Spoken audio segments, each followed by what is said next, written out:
I don't think we're going to just be a copycat, and the medical business will be part of that. We're making some moves that will kind of show people why it's important to have a two-prong narrative, to have a core operating business that fuels your Bitcoin purchases and also does good for the world. We think we have a great future there too, and I think it's very synergistic with our Bitcoin strategy. If you are to effectively engage with the social network that is now Bitcoin, as well as the peer-to-peer network that is Bitcoin, you need a strong participant in that network to partner with you through that process. Everybody has like a digital aspect to their business. If they don't, they're probably pretty dinosaurish. And so I think that's what we're headed here.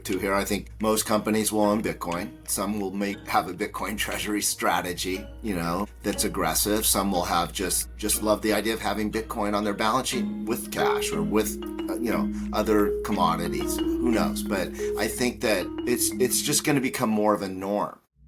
You buy Bitcoin, you hold it for more than 4 years, Joe. That's my advice to everybody. Fair to say you simply flooded the system with money? Yes, we did. That's another way to think about it. Where does it come from? Do you just print it? We print it digitally. I'm very bullish on the long-term viability of Bitcoin. I was going to say, did that surprise you? That surprised me how much that's gone up. Hey, Internet, welcome back to another episode of New Foundations, the podcast brought to you by Acropolis, the Bitcoin Treasury company. As always, I'm in the studio this week with my co-host, co-founder, and CEO of Acropolis, Chase Palmieri. And this week, we have two guests that are making their second appearance on the show. Very excited to have them back. We have Eric Semler, chairman of Semler Scientific, and Adrien Morris of the MSTR True North crew. We're going to dive into Semler Scientific, the updates that we haven't been able to chat about since the first time you were on the show a few months back. The podcast has seen a lot of growth recently, so thank you to all of the loyal listeners and, welcome to all the new faces. Just as a reminder, because I don't do it enough, please like the episode and follow or subscribe to our channels so we can push this Bitcoin content to more business owners and business leaders. Although Acropolis is an outsourced Bitcoin treasury team, we put a lot of effort into this open sourced Bitcoin content, so appreciate any engagement. Now, with the ads out of the way, gentlemen, welcome back to the show. Great to be here. Congrats on the growth.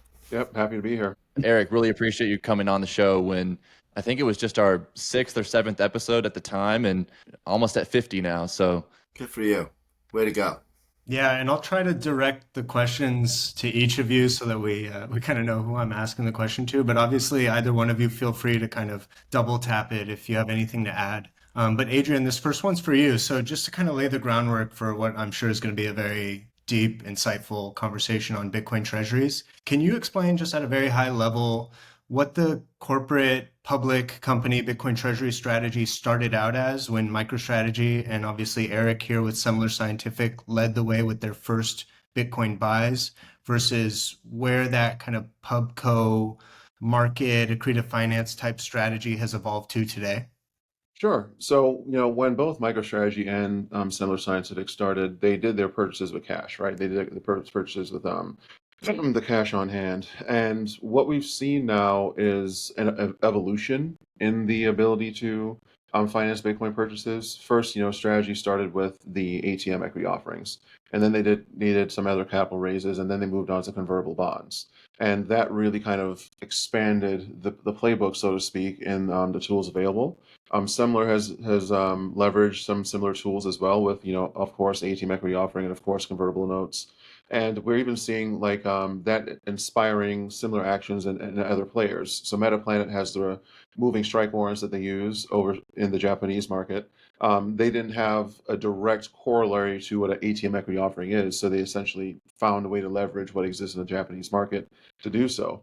And even more recently with SmarterWeb, they found a similar mechanism in the UK markets to do an ATM-like facility where they're able to, I think they started off with 21 million shares. They're going to do a $7 million tranche, and then another $7 million tranche, and another $7 million tranche, a 7 million share tranche to facilitate Bitcoin buys. So, each market, each player is finding their own way to leverage similar plays and similar facilities. So it's been really fun to see it grow and see how creative these companies have been able to get with it. Yeah, and Eric, over to you for this one. Obviously, your company is famous and will go down in history as the second public company to embark on a Bitcoin Treasury strategy. But to some degree, you didn't, hit the ATM as hard as strategy over that time period. And, I think there's plans to change this, but have fallen out of kind of the top 10 leaderboard in public Bitcoin holdings. So I'm curious from your seat, was there a decision to not distract the operating business? Were you concerned that it would interfere somehow? What were you thinking as you had to watch strategy kind of take off with this head start over the past few years? A great question, Chase. The pretty simple answer to that is that it was a much different regulatory environment when we started. So in May of 2024, when we announced our strategy, we took most of our cash, $60 million, and bought Bitcoin. And then we continued to buy it with operating cash flow. But we were also trying to get a shelf filing for an ATM. And the SEC was not cooperating. It took a while. They asked a lot of questions about a Bitcoin Treasury strategy. It took about 3 months, I believe, before they approved it. And so that slowed us down. And then we speeded up. We did a convertible offering. I think we were one of the first after MicroStrategy to do that among Bitcoin Treasury companies. And even though you've seen all these announcements, we're still actually the fourth largest U.S. Bitcoin Treasury company, and we plan to obviously stay strong on that leaderboard. We also, just to be very transparent, we also face intense headwinds in our healthcare business, and that affected our stock. We also unexpectedly got approached by, I don't know what the right word is, like out of nowhere, the SEC, not the SEC, the DOJ, said that they were, going to either sue us if we didn't settle, we've disclosed this, for a relatively modest amount of money for business that had nothing. I was not involved in the company, but many years ago, when we were in the Medicare B space more, not where we are currently, there were one of our customers apparently was approached by the DOJ for civil, false claims for reimbursement of our product. So we don't get reimbursed, but our customers do. And it involves kind of a technical issue around plasmography, which is infrared sensing, photoplasmography versus volume plasmography. It's very confusing. But that created kind of some slowed us down. We were obviously, dealing with that and deciding whether to fight or to settle. And, that unfortunately came up out of nowhere. And again, it wasn't a huge amount of money. It involved a very technical issue from a 1980 Reimbursement Act for Medicare B. And again, we're not really in that space anymore. And so we just decided, we'd settle because it just, kind of allowed us to kind of, like you're saying, kind of get back on the Bitcoin purchasing path. And that's kind of what slowed us down altogether. I do want to talk about the DOJ thing more because I feel like people don't really understand that. And unfortunately, we can't talk about it a lot because it's a settlement that's ongoing. It's going really smoothly. And it's just a bureaucratic process, basically. But as far as I can tell, everything's on track and not, it's not an impediment for us.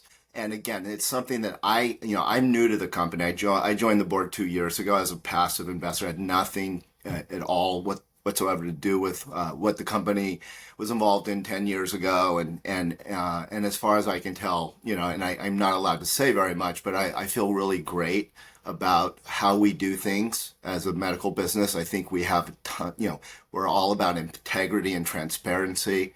And I'm very excited about our future in the medical business. Semler now has a stated goal to acquire 105,000 Bitcoin. How does the acquisition strategy have to evolve in order to reach this goal? I can't show you our playbook, but we do have our own version of it. I don't think we're going to just be a copycat. I think we're going to, we've brought on some really great people to help us strategize through that. But we we feel confident about that.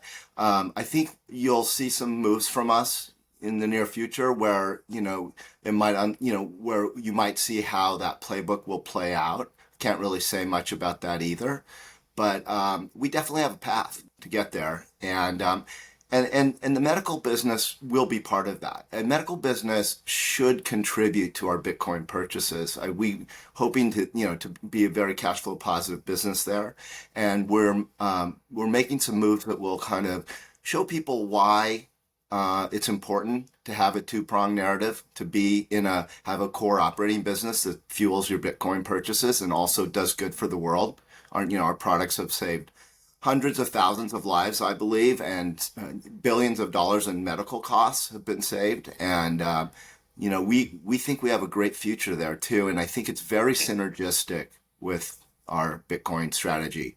All right, looking forward to learning more. Another one for you, Eric. You've added some new faces, well known to the Bitcoin community, to the Semler team recently. You added Natalie Brunell, the better half, to our very own Sam Callahan. He's an advisor for Acropolis, as a board member 2 months ago. And then this past week, you announced Joe Burnett as your director of Bitcoin strategy. So let's start with Natalie. What does adding her to the board do for the business? A lot. And she's already contributed a ton. I mean, she's just such a great voice for Bitcoin and for us. And I think she truly believes in our mission, which is basically to, provide financial sovereignty to individuals, empower people with financial sovereignty. And I think also to provide preventative healthcare, combat chronic diseases early through early detection. And in that way, you're freeing people up to have a great life with, this sense of autonomy in their health and in their financials. So I think that she believes strongly in that mission, and I think you'll hear her talk more about that. I expect her to play an active role in our story, and I think that it really significantly, I feel like through this process of the stuff I was talking about, kind of the ups and downs of getting stopped in our Bitcoin purchase path by kind of weakness and issues in our healthcare business, I think it's made us reflect a lot on kind of what we need to do going forward, and I think you're seeing us kind of act in that way. One of the things that I've come to believe is that we need, and I've talked to Adrian about this, and Adrian's been a great source of advice for us and incredible supporter, and probably knows our company better than anyone on the outside. I think that we needed a stronger connection with the Bitcoin community. I don't think that we had that. And I think when people perceive us as having issues, or there's something wrong with their medical business, which there isn't, but when people say that, I think what it means to me is we need to communicate better. We need people who are better at communicating with the Bitcoin community than the people we have, and so that was part of why I brought in Natalie and Joe Burnett. And that's what we really want to do, is strengthen that sense of connection to the Bitcoin community. And now, again, let's talk about Joe. What will his day-to-day look like, and how do you see him adding unique value? Well, he's got about 100 different items to do every day. Yeah, his job description is wild. It's just got so much stuff on it, and he's really excited and been already contributing too, and great team player. And thrilled to have him. I think ideally, I'd love for Natalie and Joe to do more of these, right? Like to be out there talking about Semler Scientific instead of me, or in addition to me. But I think that they'll become really great, communicators for our story. Yeah, that actually leads directly into my question, which is that it does seem like part of the Bitcoin Treasury playbook strategy now is bringing on kind of this OG trusted Bitcoiner that's great at communicating all things Bitcoin and Bitcoin Treasuries, and kind of adding them as an officer in the business so that they can be that brand ambassador or, outward spoken on the podcast evangelist. And in many ways, Saylor kind of appointed himself this too when he left to become chairman and Bitcoin evangelist, and left the CEO position. I'm curious, like the cynical approach to this, and this is not directed to you because we think Natalie and Joe are absolutely top tier. But this does seem to be a trend where kind of a company that's tapping public capital markets makes a deal, finds an OG Bitcoiner, brings them on, and they kind of help pump the stock or promote the Bitcoin Treasury strategy. Can you just speak to whether you think this is going to be a lasting trend? Like, the lowest tier companies are going to attract the lowest tier, Bitcoin X users with audiences, but that we should kind of expect this to continue because all these companies need someone to help communicate the strategy to the Bitcoin community? It's a great question. I don't know the answer to that. I don't think of them as pumping our stock. I just think that, like I said earlier, I felt like we're inherent. Our roots are in being in a medical device and software, and that when I joined the company, that's kind of was my expectation that we would continue to be one of those, and we'd buy something in the medical software space with our with our cash, and that's that hasn't that changed as our valuation and our weight was really into Bitcoin and became a Bitcoin first company. And as that's happening, you naturally say to yourself, well, God, don't we need a stronger team in Bitcoin, a stronger bench? Don't we need to kind of build up the Bitcoin side of the business? We have 80 something employees in our healthcare business, and we only had a few in our Bitcoin business. And I think you can't take that for granted. I mean, this is, I'm not an employee of Semler Scientific, but I spend most of my days working on Semler Scientific. It's a lot. It's a lot of work. It's an overwhelming responsibility, and you need to have a strong team and a strong bench. And I think that will pay dividends. So I don't think of it as kind of a promotional thing. I think of it as, how do I get like the best people, the best minds, and the best strategists and the best execution in what we're trying to do, because it's so important. And obviously, as more companies adopt Bitcoin Treasury strategy, it just becomes more and more important to get, to differentiate, to decide on what the right path is, how you're going to get to 10,000 Bitcoin or 105,000 Bitcoin. I think those are not things that just, you can do with a thin team. And so everything we're doing is really to strengthen that ability to get to scale. Basically, is the and I realize as you do, when you first start out and there's nobody else doing this except Michael Saylor, and you got $60 million of cash on your balance sheet, it's pretty obvious what you do, right? And then you struggle with the SEC, you get through that, and then then somebody else, then there's another curveball thrown at you, right? The DOJ or whatever. There's always something. Maybe we've confronted more than most people, just because of the nature of being in kind of a government influenced business. So probably it's just, I guess we'll come out of this stronger than everyone else, because what has not killed us has made us stronger. And as we're doing that, we're just going to get stronger with people who really can help us.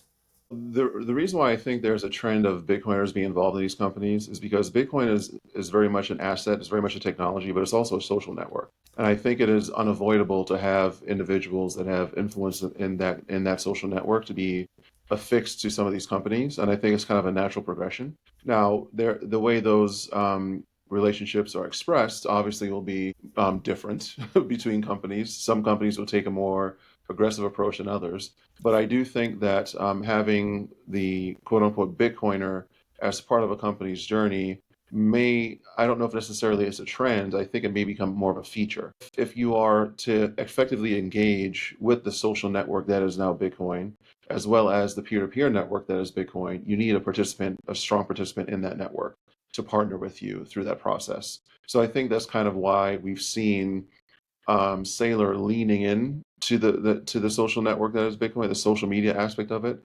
Why Eric and Semler are leading into it, why Metaplanet has leaned into it, while a lot of these other companies have, for lack of a better term, what I call embrace the meme. There's a heavy bit of memeability with regards to Bitcoin. There's a heavy social media aspect with it, and that just kind of has to be part of your plan. And if you don't address it, I think you're somewhat lacking a piece of the puzzle. Yeah, and on that front, Adrian, I wanted to ask you, obviously MSTR True North, of which you're one of the founding and very thoughtful voices in that crew, kind of spontaneously and organically came together. Do you think that Semler or other companies can actively cultivate something similar, or does it have to kind of grow organically and spontaneously in the same way as MSTR True North for it to really have that staying power? Well, True North is a bit of a unique situation because all of us individually were already putting out content. And when we say content, we don't necessarily mean video. We're talking about analysis.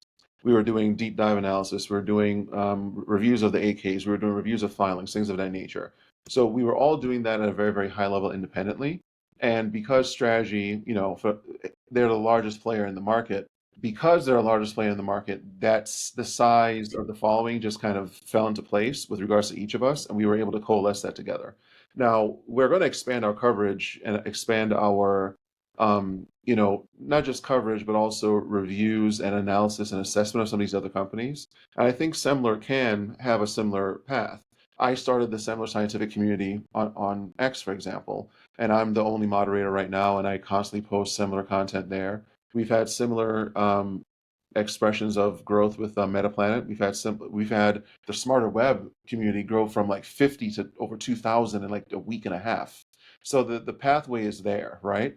It's just a matter of, do you have the right engagement in the form of both the company and the community? And then do you have the right people, putting out the content and putting out the information? And it's very, very easy to see that the Semler community is going to grow. The MetaPlanet community obviously has grown. The other communities will grow as well. So I think it's very, very likely that it does happen. It's just a matter of strategy was a first mover, and they do have first mover advantage. And with that first mover advantage comes first mover visibility. And I think that as the months and years go by, these other companies will have the similar kind of growth. Okay, yeah, that makes sense. And then Eric, I'm curious, obviously Michael Saylor has made himself available to other CEOs, chairmen, founders who are embarking on the Bitcoin Treasury strategy. Can you share maybe an example of an issue or a question where you would actually go to Saylor first as opposed to trying to address it with your own internal team? It's a great question. I feel like almost everything I've had a chance to talk to him about. He's a very open, welcoming person and advisor to us, and obviously informally, but he's just always been such an altruistic, supporter of Semler, and cares deeply about our future and making sure that we have success. And I really am so grateful for that. So I probably will not share specifics because I don't think he would appreciate that either. But he's all I can say is that you couldn't ask for a better mentor for for what we're doing. Embrace the future of corporate finance with Acropolis, your strategic partner for a Bitcoin Treasury strategy. We're the experts your business needs. Acropolis offers trusted Bitcoin advisory. We provide you with an outsourced Bitcoin strategy officer, world-class research, and a creative financing team, and more, so you can navigate Bitcoin's market with confidence and acumen. Best-in-class custody with multi-institution custody. Eliminate the risk of loss while maintaining full control of real Bitcoin. Acropolis exclusively uses multi-institution custody as the safest and easiest way for businesses to hold Bitcoin. Bitcoin-only solutions. The Acropolis platform is designed for businesses of all sizes to seamlessly manage their Bitcoin treasury, and we focus solely on Bitcoin to offer you the most specialized services available. Adding Bitcoin to your balance sheet is just the beginning. With Acropolis, you're not just adopting Bitcoin, you're mastering its strategic use to create and maintain value for generations. Take the first step and start your corporate Bitcoin journey with Acropolis. Book your free consultation today at acropolistreasury.com/book and start implementing our proven strategies within days. Adrian, this one's for you. How important do you think these funds such as BMAX and others that are sort of becoming S&P 500 for Bitcoin treasury companies will be in the market? Because if you're bullish on Bitcoin, you could argue that the actual S&P 500 will be full of Bitcoin treasury companies, and only these will be momentarily relevant. So there's a few ways that I can go with regards to the growth of these companies, we've already seen how large Strategy has grown because of Bitcoin's price appreciation. If in the next few years, well, not if, we all assume when, in the next 5 years, Bitcoin's price appreciation does what we all think it's going to do, it's very likely that the market cap of some of these companies are going to swell, which would in turn attract more companies to the space, which will then want to have more Treasury strategies. And it kind of becomes like a feedback loop, right?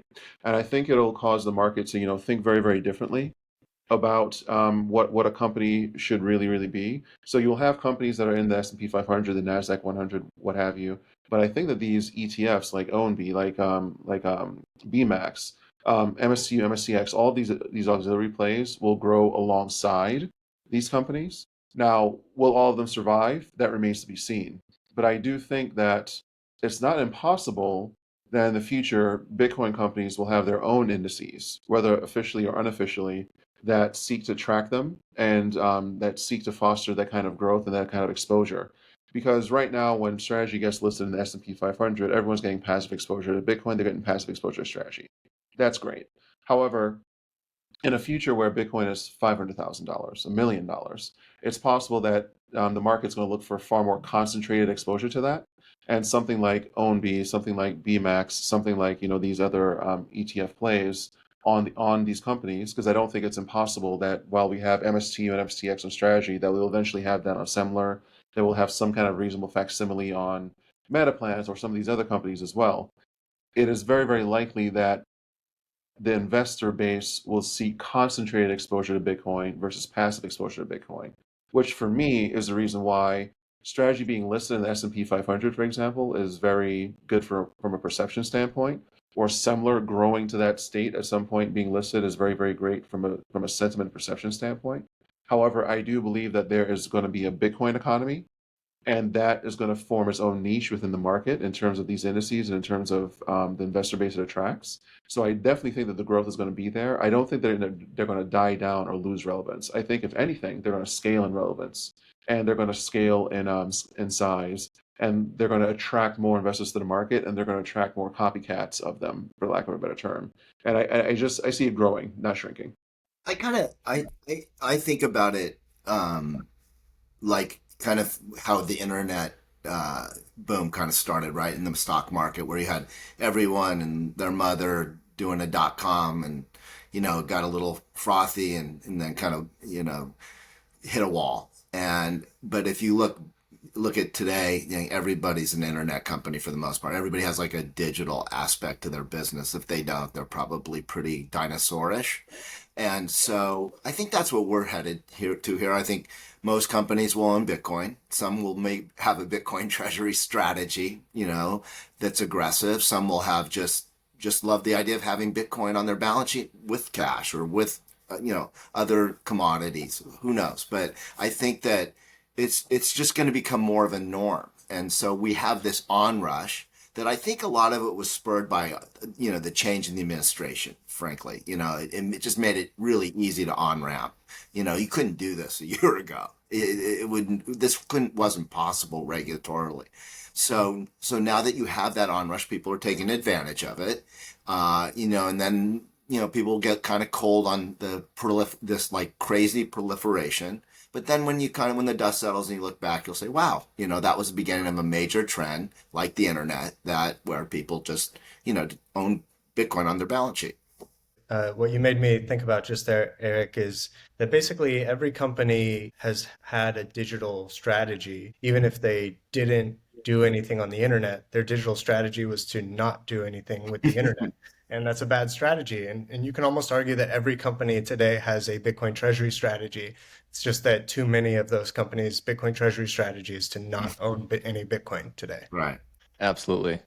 Eric, as you know, we work with Bitcoin treasury companies every day. So I'm curious if you could share an example of when the Bitcoin strategy became a distraction to the operating business or internal team. It's a question that we get a lot from the firms that we work with, and just how did you deal with it? I think that there was this amazing synergy when we first started, right? We had all this cash. Our company was making about $5 million of operating cash flow a quarter, and we were just feeding the Bitcoin machine. frankly, the issue we had at that point was, once we got our ATM, is that our stock didn't trade that well. It was kind of thinly traded, and that's kind of changed recently, where we've have more volume in our stock. But we were a closely held company. We had 3 people that owned over 35% of the company, or something like that, not quite 35%. So there was that kind of barrier that took place. But the healthcare business was incredibly synergistic until, what basically happened was our business is focused on peripheral artery disease, and the reimbursement rules were changed in a campaign led by Elizabeth Warren, and that slowed down the amount of screening and testing of PAD by our customers, and that was unfortunate, because it's such a critical disease to detect early. It's a silent killer. It's asymptomatic in most people, PAD, peripheral artery disease, and so you need to catch it early or you could die, and you have a high chance, very much higher chance, if you don't catch it, of having a stroke, a heart attack, or death. So it's really important to detect it early, and the government, under the previous government, changed rules that made it PAD testing less prevalent and less reimbursable. So that's when it became an issue for us, is that, as we generated less cash flow as a result of that, we were kind of slow. Our Bitcoin Treasury purchases, were slowed down. And we actually thought, when I came on the board, I kind of understood that there were these, this potential headwinds in our business from, what Elizabeth Warren was doing with CMS, which oversees Medicare Advantage. But we have had a product, in the FDA pipeline, and we're waiting for FDA clearance to address a much bigger market, which is heart failure and early detection of heart failure. And it's just been really slow to come out of the FDA. We're optimistic that it will, and we're getting closer to that moment, I think. But it's taken much longer. So I just thought we had this natural substitution, right? If PAD was not going to be as big a driver for our business as it was in the past, then we would have heart failure to kind of come in and replace it, and actually drive a bit, there's a bigger market there than for PAD. So that transition hasn't happened as elegantly as I had hoped, but it's still something we're really hopeful for, and that's what kind of distracted us, those issues. I'm glad you went there, because the next 2 questions I had is really about interfacing with the SEC and regulatory bodies as a public company that is dealing with such a new asset, that there's laws on the books that just don't take into account a decentralized bearer asset, for example. One of those questions is around Bitcoin as the unit of account. So, for example, if you announce a goal of achieving 105,000 Bitcoin by a certain time frame, that's kind of a capital plan, but it's priced in Bitcoin. If Bitcoin 10x's from here, you're almost, your capital plan changes to shareholders based on that. So how do you think about something like that? Just announcing a plan in Bitcoin terms is a capital plan that is not necessarily, stamped in time when communicating to shareholders. And how does the SEC look at something like that?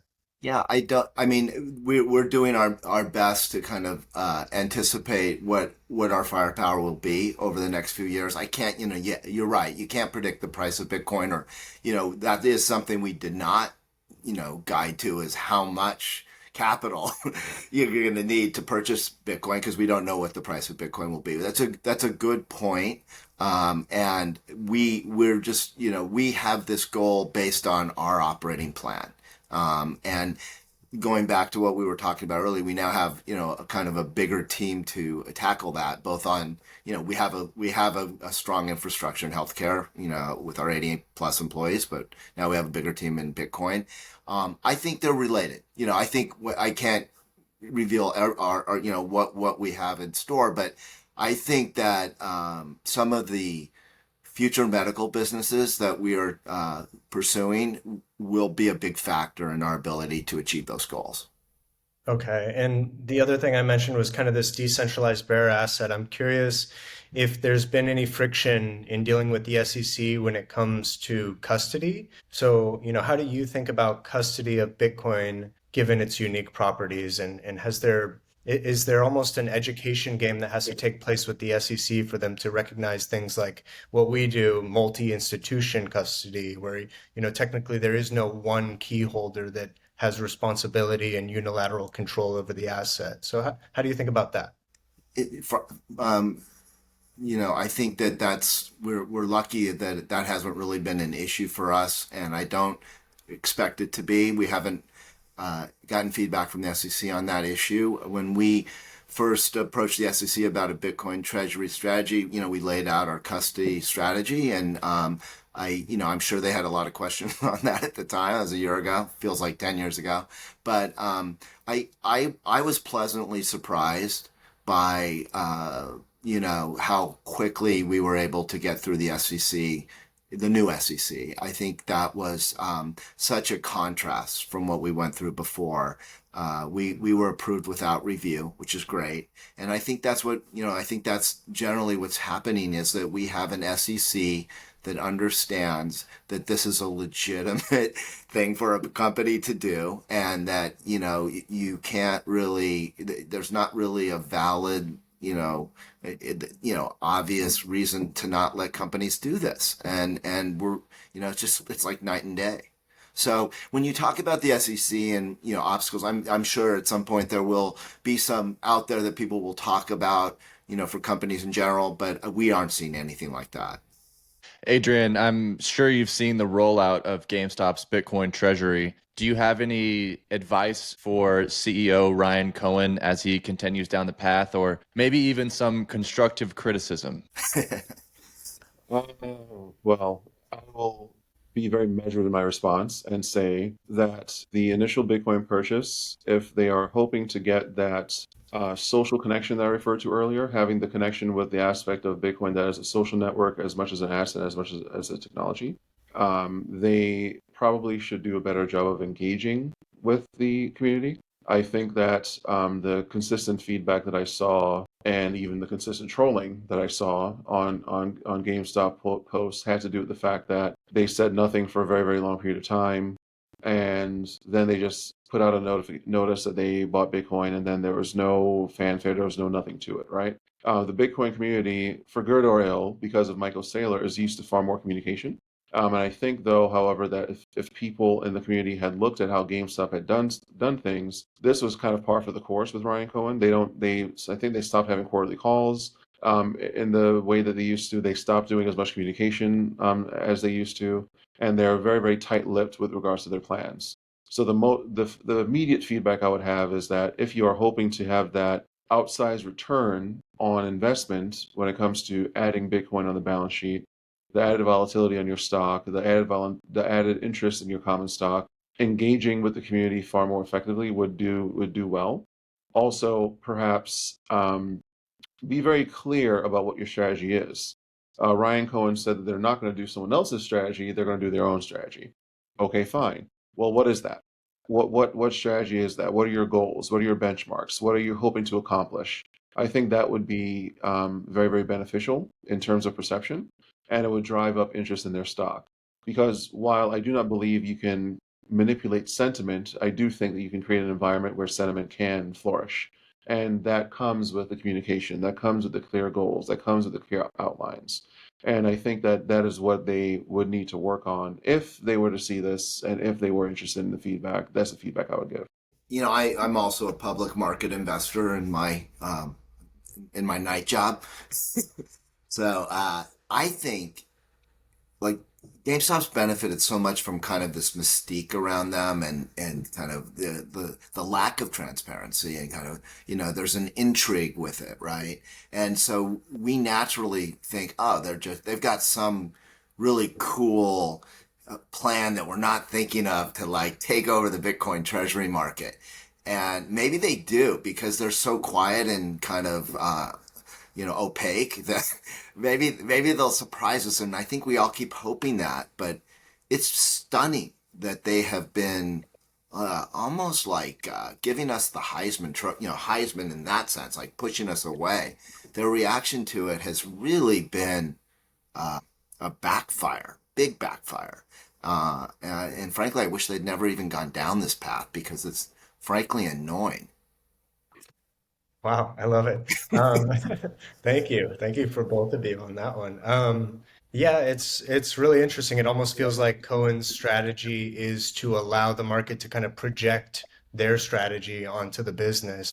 I sure as hell hope he didn't use Michael Saylor. Like that part of it bugs me too. Like I feel like he kind of, Saylor's such a great dude and so helpful to these guys who want to onboard. And maybe I've got it wrong. Maybe at some point he'll come around and really, give us a great gift.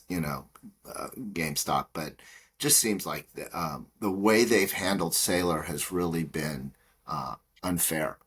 I guess we were bound to see a company leverage Saylor's good faith in that way at some point, right? Yeah, sadly. But yeah, still hoping for the best. Companies live long and can always Well, have it's been a fantastic short success. it's been a short time frame in the big Yeah. scheme of the history of civilization. Yes, definitely. And along the same lines of kind of the transparency that maybe both of you, and this question is for both of you, that you would expect out of a Bitcoin treasury company, whether it's your own or one that you're a shareholder in. Do both of you feel like a Big Four audit is sufficient, or where do you stand on proof of reserves? Why or why not is that necessary? Sure. So my view would be the following, and I've shared this elsewhere. When you are a Bitcoin treasury company, and when you are an investor in a Bitcoin treasury company, you are investing in the equity. You're looking for a passive exposure to Bitcoin. So what kind of dynamics does that set up? If you take a look at like Coinbase or Kraken or what have you, they are custodians. So if they are custodying Bitcoin for individuals, the expectations of transparency would be rather different. Them showing their proof of reserves, them showing that they have the Bitcoin that they actually do have makes more sense because individuals that are trusting them to hold the Bitcoin or whatever coins that they have would expect that they actually have them on the balance sheet, right? However, Strategy, Semler, Metaplanet, they're not custodians. So whether they choose to publicly disclose their wallets by whether it be via Merkle trees, ZK proofs, or some other means, I think is a voluntary choice. I think that because once you are a treasury company, you are essentially a peer in the network. You're a peer of different scale, but a peer nonetheless. So I think that we have some tension that exists between individuals that do not want to, or perhaps are not fully aware of the dynamics that come with the securitization of Bitcoin, and they rather expect the Bitcoinization of a security. And I think that is creating some dynamics that are, forcing the market to think differently about how they view these companies. That said, I have ideas on how, I'm not going to share them right now, but I have ideas on how that can be addressed. I do think that audits are a functional way to do so. I think finding ways to make those audits more public or perhaps push them to the fore of different communications would be very, very helpful. But what people need to understand, though, is that an equity investment is just that. It may be a directional bet on Bitcoin, but it's not a direct bet on Bitcoin. You're not saying that I own X amount of shares of MicroStrategy, therefore it entitles me to X amount of Bitcoin. You don't have any claim to the underlying, right? So that creates a different expectation in the relationship that I think that people either come into these opportunities understanding, or they have to come to that understanding. When we first started in, all of us individually with True North before we were in True North, that was one of the common questions that we got. Well, do they have the Bitcoin? Do I actually have a claim to the Bitcoin? And a lot of us had to explain, well, no, you don't. You don't have a claim to the underlying. And that shift in understanding is what I think is being worked through right now. And I do believe that as we get more companies into the space and as the companies grow, we will have far more robust and not necessarily open and transparent, but reworked audit models that seek to fill that gap in terms of what the public is expecting for these Bitcoin treasury companies. I think that's just really well said. I think that fundamentally, I think Adrian's right. It's not like a direct claim, so maybe it's not like really critical to do. But I'm flexible. I think that if it's something somehow there's a consensus on, I'm happy to follow the consensus. Um, but I sometimes with these issues, you can't tell if it's a just a loud minority of people that are saying it and whether it's really what is critical or necessary. And so I'm this is what I love about the Bitcoin community. Like I love the debate and I'd love to know what I don't have a feeling for what the right thing to do is necessarily because of the debate itself. And I fundamentally agree with Adrian that it's not a direct claim. So what's really the necessity of it? But if it really matters to the majority of people, then I'm flexible. I also think that another way we can think of it too, along the lines of strategy and Semler and Metaplanet and so on and so forth, being peers in the network. One of the core aspects of the Bitcoin ethos is openness, right? Decentralized. You're a voluntary participant. We can go on and on and on. Therefore, if a company chooses to publicly disclose their wallets, they should do so. But if a company believes that the security risk is not advantageous, they should also be free to do so. If you are a peer in the network, it is very, in my view, anti-Bitcoin to mandate that a peer in that network self-dox themselves and show all their wallets. And one of the common threads that I hear people throwing around is that Bitcoin is, you don't trust, you verify. That's actually not accurate. Bitcoin is trustless. In the transactions on the Bitcoin network, the verification process is part of the fact that I have my Bitcoin, you have your Bitcoin. If we choose to transact, I can only transact with you if I have that Bitcoin. Therefore, there's no need for an additional layer of verification on top of that if you are a peer in the network. Now, again, if you're a custodian, that is different. But a peer in the network, as long as they are operating as a peer in good faith, just because they're a peer of different scale, I don't know if it's wise to mandate kind of a bifurcated two-tier system where larger peers are forced to lose that pseudonymity, which they've already lost by coming to the market saying that we are buying Bitcoin. They're no longer an anonymous peer in the network, and then put additional requirements on them just because, perhaps as Eric said, loud voices or dissenters or what have you are trying to make it so. If there is a consensus on it, I think consensus doesn't imply a mandate. Consensus implies that if you choose to do something, this is the path that the network, that the participants, that the peers agree upon is the best path to do so. But it's still a voluntary choice. Yeah, that's where I kind of land on it too, is I want it to remain a free market choice of both the company and the investor, because I can imagine some investors find it really important to see proof of reserves and they will, move their funds accordingly. But I could also imagine there are certain investors who maybe see a security risk in doing proof of reserves and don't like a company doing proof of reserves and move their funds accordingly. So yeah, I am a believer that the free market will eventually sort this out. Eric, next question is for you. And I want to clarify this isn't an ad, but the people that listen to our podcast that are considering Bitcoin treasury strategies at their firm would like to know, when you're considering public Bitcoin treasury companies, including Semler, where do you see a firm like Acropolis with our custody, accumulation planning, investor relations, internal communications, tax, accounting? Where do you see a firm like ours adding the most value alongside the existing in-house teams? I guess this is, a bit of a self-serving question, but where should the focus be for external help? Yeah, how do we pitch, Eric? How do we pitch Pubcos? I think for me, after having done this now for more than a year, I feel like it's the communication and it's the connecting with people.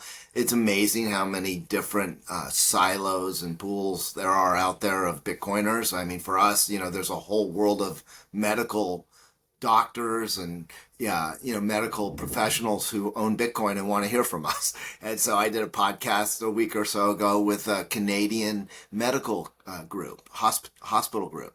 There's just so many different groups of and perspectives to get out there. And I think that, it's really important, especially as the space gets more and more crowded, that you have great communications. And I don't know. I'll be honest with custody. I don't have a strong view on who's the best custodian out there. Obviously, like Coinbase and NYDIG and Anchorage and those guys tend to get the most, and Fidelity get like kind of the most airplay. And we went with those because we felt, and no offense to you guys, we knew those brands. We didn't know you guys when we first started out, and we knew that we kind of wanted to go to the biggest custodians, right? And I guess you feel more comfortable. And it seems like custody is going to become maybe more commoditized as you get, a lot more banks to get involved in it.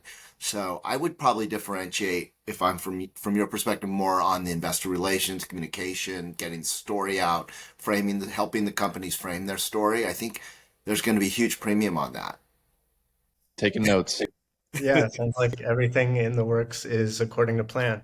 So Adrian, Adrian, this one's for you, and then I think, gentlemen, we'll probably wrap here just to be, aware of everyone's time. Adrian, correct me if I'm wrong, but was June 22nd the cutoff date for this quarter for strategies, Bitcoin holdings? And was it that they just needed to remain over 95K to show a positive backdated 4 quarters to theoretically meet the requirements for S&P 500 inclusion? Did we hit that? I didn't see much chatter about it, but I thought I marked my date for June 22nd. So, and this is something Punter Jefferson following more closely than me. I believe that June 20, I want to say that this past Friday, that could have been the cutoff date. And the number is between, I want to say 94 to 97K for that 4 quarters of positive growth. And I think it could have been. It's between 94 and 97K is the number that we have. And the cutoff was either this past Friday or the coming Friday. Whether or not we get included into the S&P 500 in terms of strategy, the soonest we'll see something is probably September, or maybe closer to the end of the year for Q1 2026. As I've mentioned before, it'll be great to get included, but I don't think everyone should just focus their attention on it. But I think you do have the correct dates, if I'm remembering correctly, and I've got so many dates in my head right now I may be misremembering. But I do think that was the correct understanding, and we're looking at between 94 to 97K, and the break-even number may be even a little bit lower. If we're looking for positive, it's 94 to 97, of course, or higher. If we are looking for just a strict break-even number, it may even be closer to 93, but don't quote me on that. Okay, so let the front running begin. Eric, Adrian, thanks so much for coming on. Mason, I know you want to kick it over to them to share where we can follow their work, right? Yeah, Eric and Adrian, I really appreciate you coming on. Eric, good luck with the acquisition plan. I'm really excited to be seeing more of Semler and to have more folks introduced into what you guys are doing, and appreciate the second public company to adopt a Bitcoin treasury strategy. I know Saylor says there is no second best, but maybe we can call Semler Scientific the second best, because that's truly a great achievement. So Eric, we'll go with you first. Where can the folks find you on socials? I'm basically on X at Semler Eric, and our investor relations website, semlerscientific.com. And Adrian? Same thing on X at Adrien_R_Morris. And there's also a Semler Scientific community on X. You should look it up. Thank you, Adrian. No problem. It's a growing community that I created. Self-plug there a little bit. But yeah, I'm mostly on X. I don't really have another social media presence anywhere. And if you wanted to find me, that's the best way to do it. All right. Cheers, gentlemen. Thank you, guys. Thank you. Thank you. Bye. Bye. Thanks for listening to this week's episode of the show. Quick reminder that New Foundations is for informational and entertainment purposes only, and nothing should be construed as investment, financial, or legal advice. Business owners, business operators, and those who are Bitcoin curious, let's connect. Visit AcropolisTreasury.com to learn more or to get in touch with our team.